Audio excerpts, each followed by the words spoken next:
একটা মেটা নির্দেশকমূলক। কেন, আমরা সেটাই আলোচনা করব। লক্ষ্য করো, একটা বেঞ্জিন রিংয়ের মধ্যে যখন আগে থেকে অ্যালডিহাইড বসে থাকে, তখন যদি তাতে কোনো ইলেকট্রোফিলিক বিক্রিয়া ঘটানো হয়, অর্থাৎ যেমন এখানে নাইট্রিক অ্যাসিডের সাথে বিক্রিয়া করে তার নাইট্রেশন যদি ঘটায়, দেখা যাবে যে নাইট্রো গ্রুপটা এসে তার মেটা পজিশনে যুক্ত হয়েছে। তোমরা জানো এটা হচ্ছে অর্থ, এটা হচ্ছে প্যারা, আর এই পজিশনটাকে বলা হয় মেটা। যেহেতু সিএইচও নতুন গ্রুপটাকে মেটা পজিশনে এনে বসায়, তাই আমরা তাকে বলি মেটা নির্দেশকমূলক। বাট কথা হচ্ছে, কেন সিএইচও এই বাকি এতগুলো পজিশন থাকা সত্ত্বেও মেটাতেই এসে তাকে বসায়? এর কারণ হচ্ছে তার রেজোন্যান্স। কিভাবে কাজ করে আসলে লক্ষ্য করি। কার্বনিলের সিও, তার অক্সিজেনের তড়িৎ ঋণাত্মকতা অনেক বেশি, তাই এই অক্সিজেন এই ইলেকট্রনটাকে নিজের দিকে টান দেয়। নিজের দিকে যদি ইলেকট্রন টেনে নিয়ে যায়, অক্সিজেনটা হয়ে যায় মাইনাস চার্জের, আর এই কার্বনটা হয়ে যায় প্লাস চার্জের। অর্থাৎ এখানে অক্সিজেনটা মাইনাস, কার্বনগুলো প্লাস চার্জের হয়ে যায়। এখন লক্ষ্য করো, কার্বন যখন প্লাস চার্জের হবে, কার্বনের ইলেকট্রন ঘাটতি আছে, অর্থাৎ ইলেকট্রনের জন্য সে ক্রেভ করতেছে, ইলেকট্রন সে নিতে চাচ্ছে। এমন পজিশনে সে কী করে দেখো, এই যে বেঞ্জিন রিংয়ের মাঝখানে ডাবল বন্ডের ইলেকট্রন, সে একটা ডাবল বন্ডের ইলেকট্রনটাকে নিজের দিকে টেনে নিয়ে যায়। অর্থাৎ এই ক্ষেত্রে যেই গ্রুপটা আছে, সে রিং থেকে ইলেকট্রনকে বাইরের দিকে টেনে নিয়ে যাচ্ছে। তাহলে যেহেতু সে বাইরের দিকে ইলেকট্রনটাকে এখানে টেনে নিয়ে চলে আসছে, তাই এখানে একটা ডাবল বন্ড ক্রিয়েট হয়ে গেছে।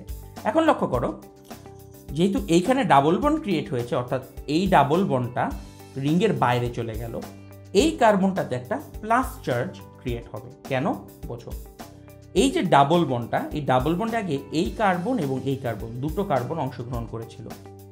এখন ডাবল বন্ডটা চলে গেছে রিংয়ের বাইরে, অর্থাৎ ডাবল বন্ডটা আছে এখন রিংয়ের বাইরের সিএইচওর কার্বন এবং রিংয়ের এই মাথার কার্বনের সাথে। কিন্তু এই কার্বনটা সম্পূর্ণরূপে ডাবল বন্ডের ইলেকট্রনের শেয়ারটাকে হারিয়ে ফেলেছে। যেহেতু ইলেকট্রনের শেয়ারকে সে হারিয়ে ফেলেছে, তাই এখানে হবে একটা প্লাস চার্জ। যেহেতু এখানে প্লাস চার্জ হয়েছে, তার মানে এখানে ইলেকট্রনের ঘাটতি আছে। তো এই ডাবল বন্ডটা পরে এইখানে মুভ করবে। তাহলে এই ডাবল বন্ডটা ওখানে মুভ করলে এখানে এখন ডাবল বন্ডটা ক্রিয়েট হবে এবং প্লাস চার্জটা চলে আসবে এই পজিশনে। কেন দেখো, এই ডাবল বন্ডটা যখন এখানে মুভ করে, এই কার্বনে স্টিল ডাবল বন্ডটা রয়েছে। এই কার্বন আগে ডাবল বন্ডটা এই কার্বনের সাথে করতো, এখন ওই কার্বনের সাথে করছে। বাট এই কার্বনের ডাবল বন্ড আগের মতনই আছে, কিন্তু এই কার্বন ডাবল বন্ডটাকে হারিয়ে ফেলেছে, তাই এখানে একটা প্লাস চার্জ ক্রিয়েট হবে। যথারীতি পরে এই ডাবল বন্ডের ইলেকট্রনটা আবার এখানে মুভ করবে, মুভ করলে এখানে ডাবল বন্ড ক্রিয়েট হবে এবং প্লাস চার্জটা চলে যাবে এই অবস্থানটাতে। এবং অ্যাট দ্য এন্ডে দেখা যাবে যে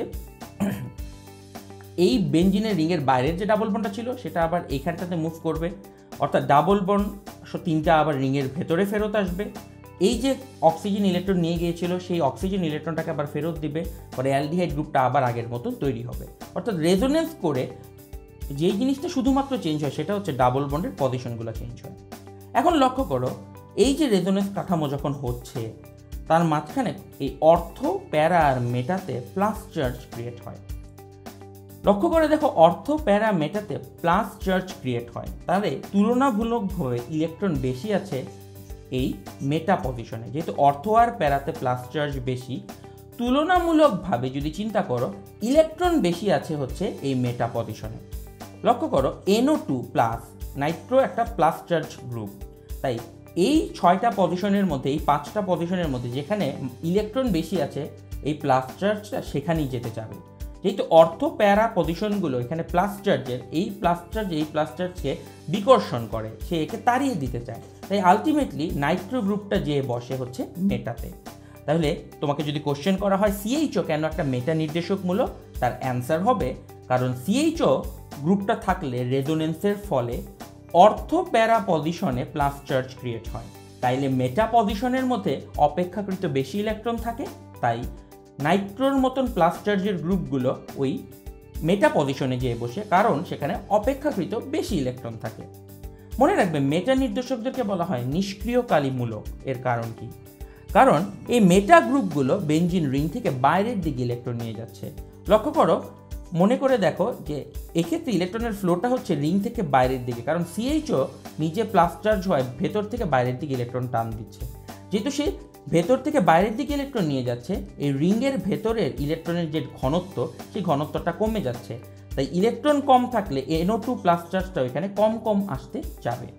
আমি আবারও বলছি, যেহেতু ইলেকট্রনটা রিং থেকে বাইরের দিকে চলে যায়, তাই রিংয়ের ভেতরের ইলেকট্রনের ঘনত্ব অনেক কমে যায়। তাই NO2-র মতন প্লাস চার্জগুলো এই রিংয়ের দিকে আসতে কম চেষ্টা করে।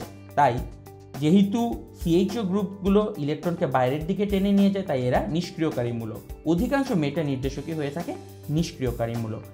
তাই সবশেষে বলে রাখা দরকার যে CHO একটা মেটা নির্দেশকমূলক। এর কারণ হচ্ছে সে অর্থপ্যারা পজিশনে প্লাস চার্জ ক্রিয়েট করে, যাতে করে মেটা পজিশনে অপেক্ষাকৃত বেশি ইলেকট্রন আছে বলে মনে হয়।